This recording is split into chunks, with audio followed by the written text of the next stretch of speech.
টি-20 বিশ্বকাপে ভেন্যু পরিবর্তনের জন্য বাংলাদেশ যে আবেদন করেছিল তা খারিজ করে দিয়েছে আইসিসি। বিশ্ব ক্রিকেটের নিয়ন্ত্রণ সংস্থা জানিয়ে দিয়েছে বাংলাদেশকে খেলতে হলে ভারতে গিয়েই খেলতে হবে। বুধবার আইসিসির জরুরি সভা অনুষ্ঠিত হয়। ভার্চুয়াল এই সভায় উপস্থিত ছিলেন বিসিবি সভাপতি আমিনুল ইসলাম বুলবুল।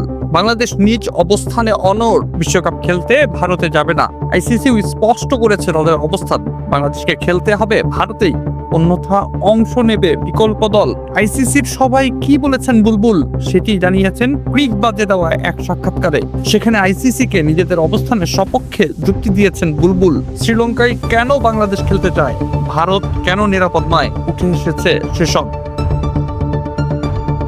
বিসিবি সভাপতি বলেন, ভোট শুরুর আগেই আমরা আইসিসি বোর্ডকে আমাদের সিদ্ধান্তের পক্ষে কারণগুলো বিশ্লেষণ করেছে। আমরা ভোটাভুটি চাইনি। আমি আইসিসির পক্ষ থেকে একটা মিরাকল আশা করছি, বিশ্বকাপে খেলতে কে না চায়। বুলবুল আরো বলেন, আমরা তাদের বলেছিলাম আমাদের ম্যাচগুলো শ্রীলঙ্কায় স্থানান্তর করতে। আমরা আয়ারল্যান্ড বা জিম্বাবুয়ের সঙ্গে গ্রুপ বদলের কথাও বলেছি, এটি হতো সবচেয়ে সহজ উপায়। কিন্তু শ্রীলঙ্কা জানিয়েছে তারা তাদের গ্রুপে নতুন দল চায় না।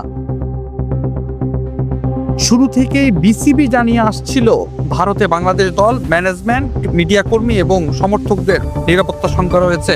এরপরও বাংলাদেশের অনুরোধ না রাখার কারণ ব্যাখ্যা করে সংবাদ বিজ্ঞপ্তি দিয়েছে আইসিসি।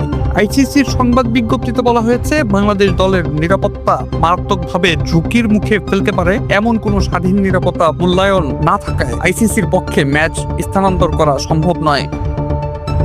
এতে অন্য দল এবং বিশ্বব্যাপী সমর্থকদের জন্য বড় ধরনের লজিস্টিক ও সূচিগত জটিলতা তৈরি হবে। একই সঙ্গে এমন নজির তৈরি হবে যা আইসিসির শাসন ব্যবস্থার নিরপেক্ষতা, ন্যায্যতা ও সততাকে ক্ষুণ্ণ করার ঝুঁকি তৈরি করবে। সংবাদ বিজ্ঞপ্তিতে নিরাপত্তার বিষয়ে লেখা হয়েছে, স্বাধীনভাবে পর্যালোচনা সহ সব ধরনের নিরাপত্তা মূল্যায়নে দেখা গেছে ভারতের টুর্নামেন্টের কোনো ভেন্যুতে বাংলাদেশ দলের খেলোয়াড়, গণমাধ্যম কর্মী, কর্মকর্তা ও সমর্থকদের জন্য কোনো হুমকি নেই।